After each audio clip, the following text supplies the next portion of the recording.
So for me, being a first-generation college student meant that I kind of had to navigate things on my own. And I grew up in a small town in northeast Iowa, and everyone pretty much around me was a farmer. And most of the people had not gone to college, didn't have professional positions in their careers. And so I was kind of going off of what the guidance counselors told me and the things that I was sort of picking up along the way. And I thought that I had to pick a major based on which class I liked the best in high school. So small town, northeast Iowa, it's not like we had a plethora of classes. We didn't have, a ton of selection. So I kind of went through the Rolodex in my head thinking, well, I've got math, science, English, history, home ec, shop, PE. So I guess I need to pick one of those for a major. So I decided on English because that's what I was the best at.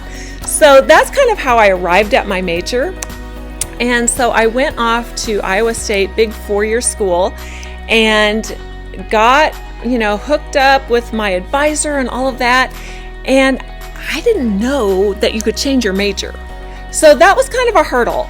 And then kind of I saw other people around me changing their major, but then I would hear them talk about things like I lost credits and I may not graduate on time and things like that. So what did I do? I thought, well, I'm staying the course. And so I stuck with my English major, and I did graduate though in 4 years with no summer school because, when you never change your major, that's what happens. And so that was something that I didn't really realize at the time was a hurdle, but it was a hurdle because I kind of put myself in that box and didn't allow myself to ask questions and really explore things that I may have wanted to try. And so how did I overcome that hurdle?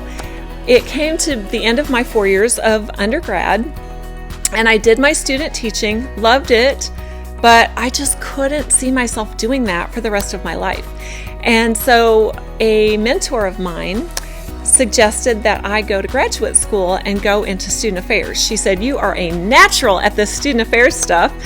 You should go try that. Go to grad school, become a hall director, and try to see if that's kind of the path that you would like to take. And so since I didn't really want to do teaching, and I really didn't know what else I wanted to do, I thought, well, this student affairs stuff, I was an RA at the time, this student affairs stuff is pretty cool, and if they're going to pay me to do this, I'm all in.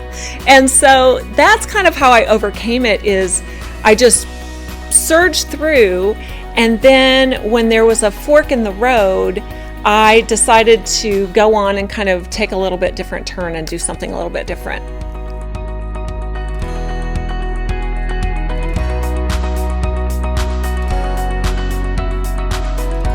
So what motivated me to keep on going is, honestly, I'm just not a quitter.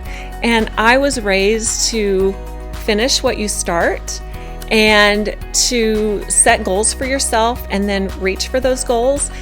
And so never did it occur to me that quitting was even an option. Like, I wasn't finished yet. And so quitting just wasn't an option. It wasn't in my DNA.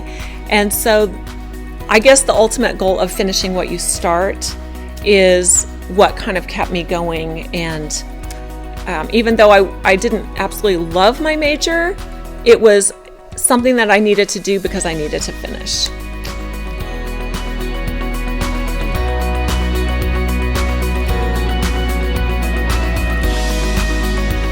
So use your resources.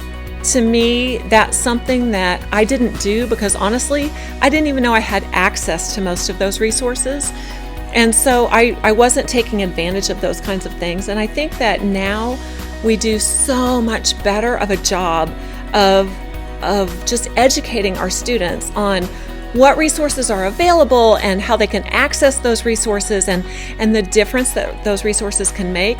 So talk to, advisors, get to know instructors. I always tell students to just make a little bit of chit-chat conversation on the first couple days of each class, just so you can connect with your instructors on a little bit of a personal level, like they might know who you are and they'll just know your face and remember you.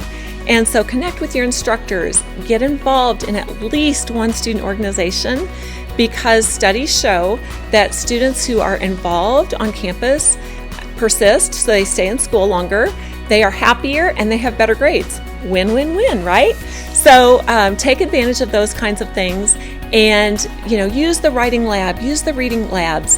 Help yourself to just access every little thing you can so that you have the best chance to be successful.